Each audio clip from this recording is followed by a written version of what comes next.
Hi, I'm Billy Shore. Welcome back to Add Passion and Stir, our weekly conversation about food, passion, and making a difference in the world. And we've got a really special conversation today with Jim Wallis. Feeding is one of the first things that faith people do, and that whole notion of sharing food and sharing the table, who's at the table and who's not, and who's being taken care of and who's not. These are deeply religious issues. Jim Wallis is the president of Sojourners, a faith-based organization that seeks to put faith into action. He's the author of 12 books, and most recently, Christ in Crisis, Why We Need to Reclaim Jesus. He's also the host of Soul of the Nation, a podcast which can be found where you listen to podcasts. For more on Jim and Sojourners' work, visit sojo.net. And Jim's Twitter is at Jim Wallis, at JIMWALLIS, at Jim Wallis. Thanks for taking the time, Jim, and I always learn from you, so let's dive in. So, Billy, how's your spirit? Well, that's the right question. You go right to the heart of the matter, Jim, as always. And I think, my spirit, probably like everybody else's, has been on a bit of a roller coaster. In many cases, it's strengthened by seeing the incredible generosity of people that manifests itself in so many different kinds of acts, some financial, some just, commitment on the front lines. But then I have nights where I, watch the evening news and I wonder if I'm going to be able to fall asleep that night, just given how much concern there is for people we don't know and people we do. So I'd say it goes up and down, and my sense is that's been the case with a lot of folks. How about you? How's your spirit? Yeah, that's always the first question that I need to ask of myself every day, not just the work and how we're doing and my long to-do list. I think that I've been shifting from this notion of social distancing. I've been saying for every day is can't lead to social isolation. That's for sure. But more and more, I'm not wanting even to say social distancing. I'm wanting to say physical distancing, because we just can't have the social isolation. And so how do we stand apart but really live and act in solidarity? And that's, I think, the role of the faith community. So every day I'm with my two boys here and my wife, and I'm trying to figure out how can we get closer together even while we're physically apart. And so I think that's sort of every day I'm looking at, like all of us, I have my little pad next to me, my personal prayer vigil pad, and people who are close, family and others who have got the virus. And I have my sister and her husband and 3 of their kids have it in Detroit. And so my text keeps pinging all day long. My family's pinging her. Right. So in the middle of my work, that's all. So we all have that in a way. We're working and we got this pinging from people close to us. So it's very personal, and yet it's so big. The numbers, like you, Billy, are staggering to me. I've written the staggering, the death tolls and all the rest. It's staggering. So how do we respond to something so big and staggering, but it's going to be very personal for everybody that we know? And I'm assuming that you're also, just kind of given your role and responsibilities as a leader, are also trying to, in some ways, model this behavior you've just described for your larger team. Yeah, and we're also convening now a weekly conference call for about 100 faith leaders who, when this began, I asked if people wanted to call, and they did in 2 days' notice, and now they want to do it every week. And so we're having how to take faith virtual, you might say. How do we do that? How do we figure out as church leaders and pastors and communicators how to stand apart? Well, I mean, our role is to get close to people, particularly vulnerable people like you and I. That's our everyday conversation in our heads. And we're going to have here is how do we not let vulnerable people be left out? And, they say this virus doesn't discriminate. Well, medically, that's true. But for vulnerable people, it does, because the more vulnerable you are, less access to you and I are in safe houses this morning with our families, and we have, food and income, and people don't have that, they're going to contract the disease. So I'm trying to figure out, and my team at Sojourners is trying to figure out how do we be close to the vulnerable in a time when they're going to be marginalized. And that's what you do all the time. So I guess on that, remember you and I had a conversation when it was just starting and the schools were closing and we were worried about kids Yep. losing breakfast and lunch. And I remember on the phone, we were saying, how can we mobilize churches and the whole nation? And we didn't expect the schools to come through. And all of a sudden they did. They're going to try. They're trying in all kinds of ways to feed kids. And so we're in the middle of those conversations too. I'm sure you're more in the middle of those conversations about how those kids don't get completely left behind. So what are the vulnerable? What's their a pre-existing condition? It's poverty and racism. Those are pre-existing conditions that help you get the disease. Well, that's a really good way to put it. And I keep thinking and seeing more evidence of the idea that so much about this COVID crisis is similar to the work that we've been doing for a long time, and especially one aspect of it, I guess, which is that that at least in terms of feeding people during this crisis, that aspect of it in itself is at least is a solvable problem. The news has been dominated by stories of terrible shortages of masks and ventilators and hospital beds and all the rest. But we have no shortage of food. What we do have, and what we've always had, and this has really been the work of Share Our Strength and the No Kid Hungry campaign, at least for the last 10 years, is we have a lot of barriers, some political, some bureaucratic, some relating to indifference and neglect, but a lot of barriers between children and families and the healthy food that they need. And it's always been our job to, knock down those barriers. Now we're doing it in different ways. We used to do it by figuring out what are the barriers to kids who are eligible for getting school meals, actually getting them. Sometimes it wasn't logistically convenient. Sometimes there was the stigma attached to it. Now there's a different set of barriers, and we're not just dealing with a percentage of kids who should have been getting school meals, but weren't. We're dealing with all kids who are getting school meals. So 50 million American public school students, a very high percentage of them, were getting free or reduced price meals and depending on them.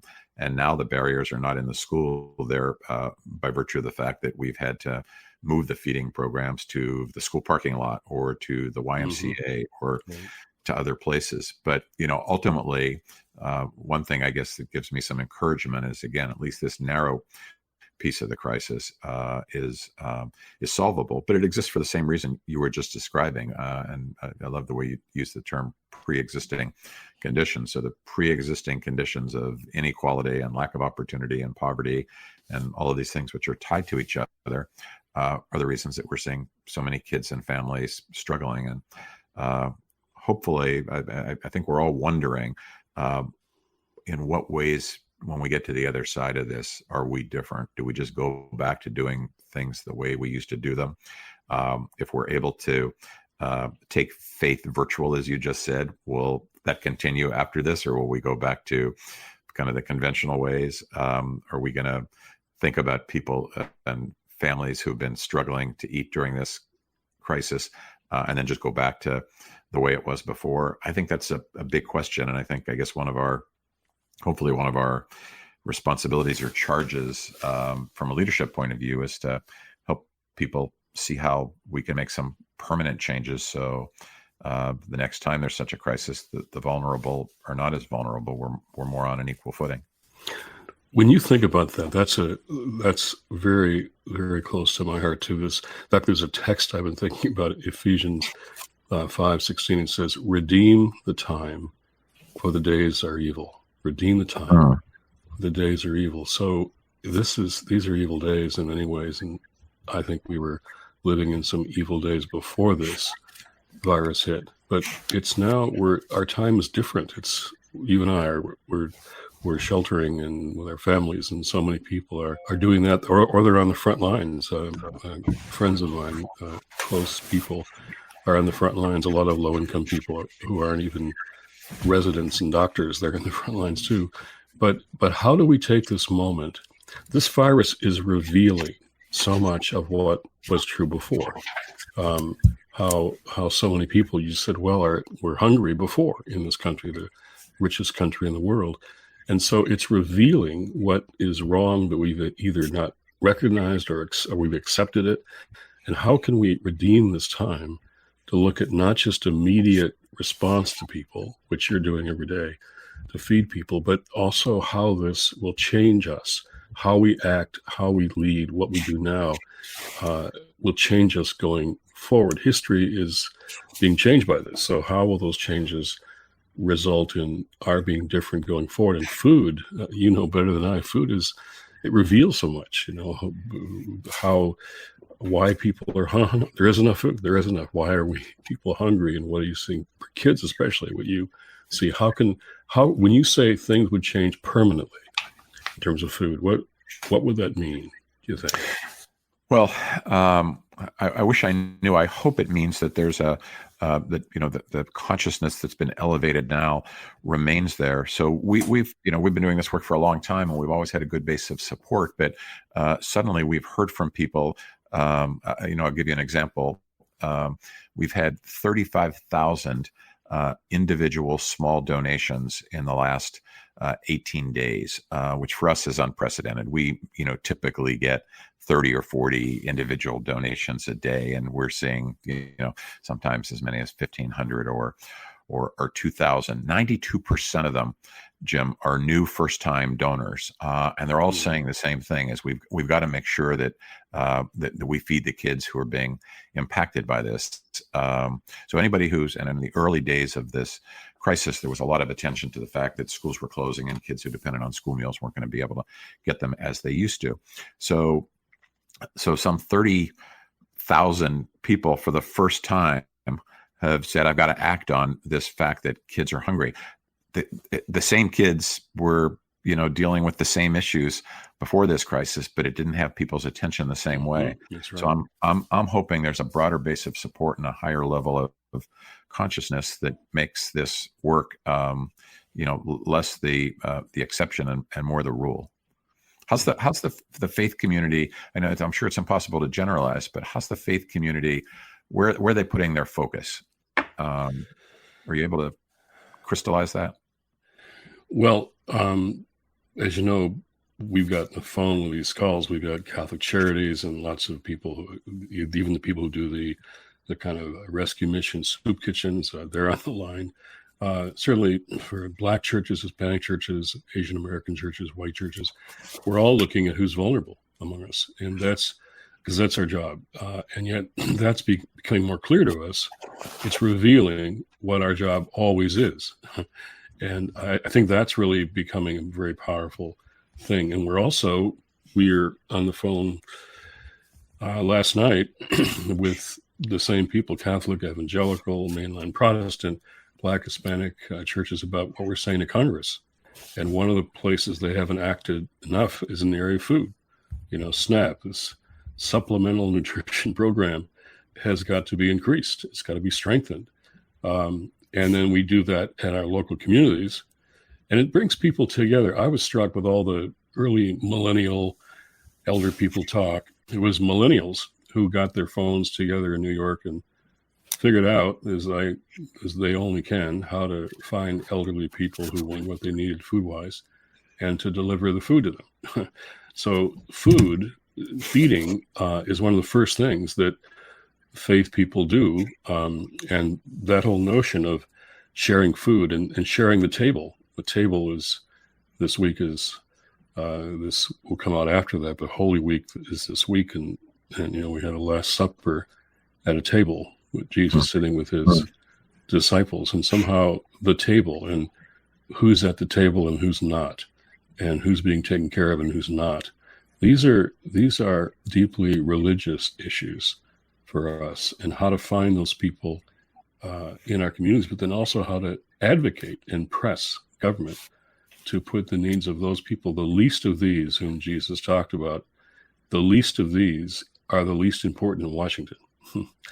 And so our job is to make the least of these the most important. And what's your confidence level that will change now? We've always had this fault line in our public policy conversations about big government versus small government. Everybody seems to realize that we need big government to jump in and help in this case. Do you think that will extend to the most vulnerable, to the least of these? I think it's the only thing that could bring us together. If it's a philosophical argument, big government, small, as you and I both know, that's not the issue. The issue is effective government.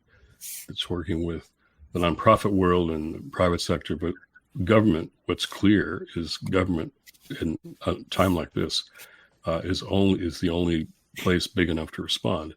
So how do we get away from our philosophical differences and focus on the most vulnerable, not just during this time, but after this time? And we've seen during this time how and where people are most vulnerable. There are gaping holes in what's called the safety net. And if we don't fill those holes afterwards, we've learned nothing from this. So it was good on the call the other day. We had an evangelical leader say, we need politicians from both parties and both sides of the aisle to prioritize poor people. And I said, amen. Would you close in prayer for us? And my hope is that this can bring us together. That text for me, that Matthew 25 text, was my conversion text. Jesus says, I was hungry. It was me. It's called the "it was me" text. I was hungry and you gave me food, or you didn't. And that's what it comes down to. He's saying, it was me. I was the one who lost those school lunches. That was me. And I couldn't find the parking lot where they had them. That was me. So if you say you love me, pay attention to them. We're talking about how people are perceiving the role of government in a different way. How are you experiencing people finding faith in a different way in a time of fear like this? Do people come to the faith in a different way than they had before? We don't know that yet. It's a great question, though. What I'm finding is that people who are churched and people who are unchurched both are looking for inspiration and sustenance, how to get through this. And so it's not a time for worrying about doctrine or proselytizing. It's a time for finding how to late at night when our work is done, and for me it was very late last night, you're trying to go to sleep and you're thinking about your family and those close to you and what you've got to do tomorrow. And I think people are looking for that kind of sustenance. So, again, after this is over, it'll be partly how faith communities responded. Did we respond in a self-serving way to make sure our charities got funded or something? Or did we really make the solidarity? How do we keep the physical distancing again and again from social isolation? That's our role, I think, in that nonprofit world that you and I both live. That's our role, and to force government to be accountable. But we never just depend on the best they can do. So I think how the faith leads or doesn't lead during a time like this will probably answer your question, what people think about faith afterwards.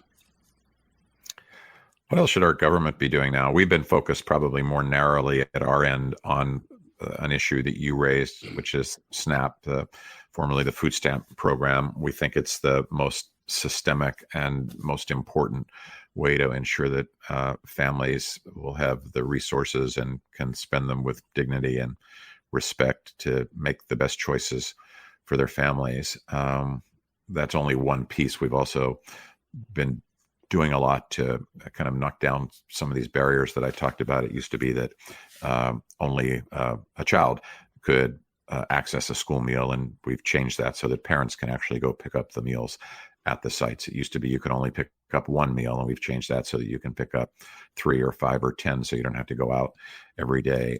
So lots of regulations and restrictions have been waived, but we've been focused probably more narrowly in that food and hunger space. Are there other things that we should be paying attention to in terms of the advocacy work to get government to make the right decisions going forward? Well, I'm saying snap, snap, snap, snap at the top. Of we are too. I'm glad to hear you say that. We are, because as you know well, feeding people is people need food, and feeding people is it's not everything, but if we're not feeding people, they're going to die. and SNAP. The other thing about SNAP is it's so effective, and it not only feeds people, but it stimulates the economy. That money is spent right away. When people who need food are, as I say, food insecure, which means hungry, when people get those SNAP benefits, which often run out in the third week of the month, as you know, when they get that food money right now, they spend it. So SNAP is maybe the most effective way to serve people's immediate needs and revitalize the economy at the same time. And so we're calling in this new bill that we'll see hopefully sooner rather than later. When this comes out, I hope we're past it. But, I want to see a 15% increase in SNAP at least. And we're calling for that across our spectrum in the faith community. But SNAP is very concrete. It's effective. It works well. And it will not only help the people who are hungry, it'll really help revitalize the economy because the money's spent. So, but I remember that, our last call, we talked about the schools, and one of my former kids on staff is now he's now the head of the school board in his city. And he called me and said, we're feeding kids. We had to feed kids, but boy, this was not the business we signed up for as teachers and all that. And so, and then we realized they can't come to the schools. So we go out in buses, and so we got food in the bus, and then all these kids come up, and of course you're supposed to be a student to get the food. That's the rules. But, we're not going to ask for student IDs, right? I mean, kids hungry and need food, or moms are coming out, just like you were saying, moms are coming out. We're not supposed to give food to moms, but we are. And then mom says, I get 2 more kids at home. And so we give her more food for the kids at home. So it's like all the rules get broken because you've got the immediate need out there. So that those kind of stories, like he said, so what do I do? And I said, well, first of all, I'm encouraged by your story because you're doing the right thing. When you go out he said, I have never seen vulnerability like this in my community. This is Minnesota. I've never seen how vulnerable people are in my own community. I've seen nothing like this since I worked in refugee camps in the Middle East. This is a kid who has been in Middle East refugee camps, and he's seeing that now in Minnesota. And so, again, food reveals so many things. And like you're saying, what do? You're going to give food to the kid who doesn't have a student ID. Yep, you are. And the mom, yep, you are. And the kid, she says she has, which she has at home. So I think this can change us. If we just respond to immediate needs, that's not enough. This has to change us.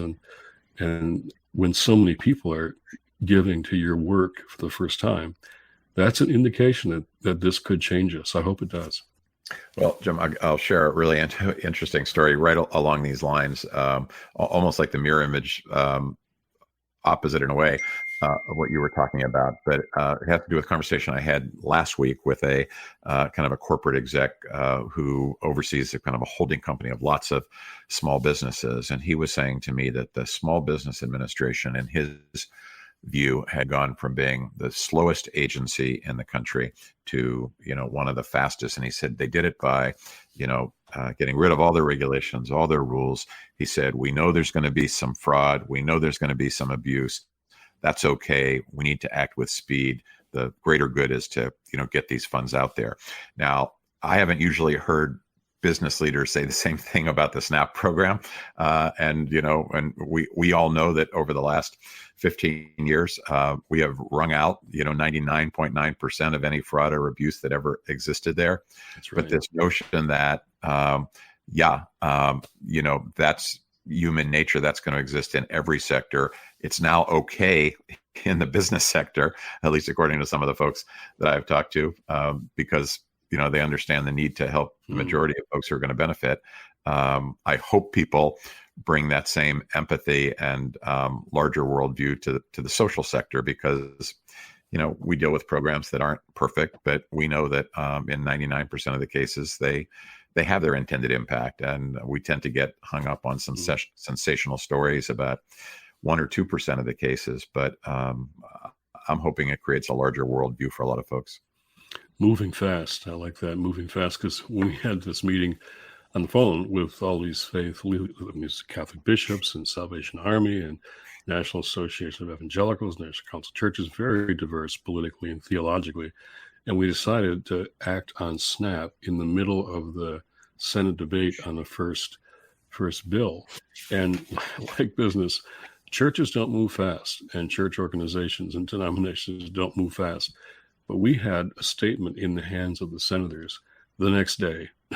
We never move that fast in the faith community, but we did.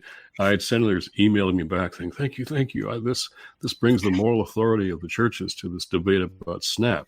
So when churches can move fast on SNAP, on feeding people, that's a sign of change. Are there some examples, Jim? I'm just wondering, for folks who are listening, are there either senators or policymakers or elected officials who you feel are particularly responsive to, as you were just describing it, the moral authority of the faith community? Who does it resonate with? Whose leadership in government would be inspiring to you and to the larger faith community? Well, there is right now, to be honest, there is more openness or resonance with these concerns of ours in the churches among some of the Democrats. But there's also a list of Republicans who care about these things too. And so we're going to be reaching out again this week, and we'll be speaking to the Speaker, Nancy Pelosi. We'll be speaking to Schumer, their leader in the Senate, but also there's a whole list of Republicans that we're going to be also reaching out to, because this is one of the issues that has to bring us together. So sometimes up there, I talk to people who are in like the prayer breakfast movement, and they often say, let's leave politics outside the door and let's just pray and talk about our personal faith. And I understand that leaving partisan politics outside the door, but that Matthew 25 text that Jesus instructs us to care for the least of these, you can't leave them outside the door. So they've got to be in the room. And so the more we can get past the partisan and the polarization that has, I was talking to someone who leads a huge organization that serves people in this country yesterday. And he said to me, our polarization has atrophied our compassion and our common good muscle. Our polarization has atrophied our compassion and common good muscle. Brian Gallagher, that was actually, I'll name him because that was a wonderful thing. United Way he runs. Yep. And what he's wondering is if whether this moment could bring that muscle back, could that common good muscle. I love that phrase that Brian said. So how do we use this moment to do that? And will the complete polarization up on the hill,